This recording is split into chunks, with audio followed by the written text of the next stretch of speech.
Otro año más, por fin, llega Korrika a Getxo y para ello también ponen en marcha la Agenda Cultural de Korrika.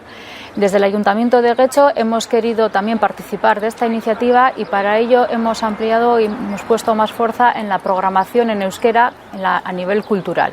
Para ello, en las próximas semanas veréis una gran programación en euskera que se suma a la Agenda Cultural de Korrika.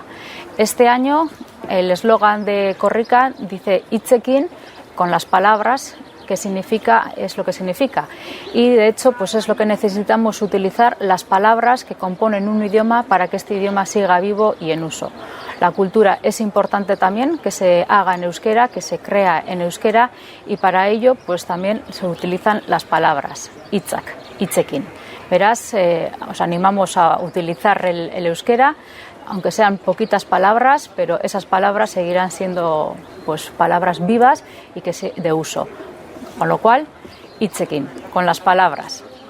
22. korrikan egitarau oparoa prestatu dugu Getxoko korrika kulturalerako udalarekin batera eta Egisuren eta Alberen parte hartzearekin.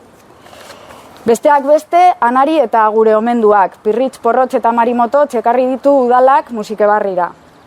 Horrez gain, Romo Kulturetxean, Egisuk korrikari buruzko mahai ingurua prestatu du 24.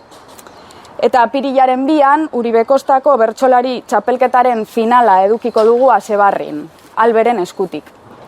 Ez galdu aukera eta gozatu martxoko eskaintza.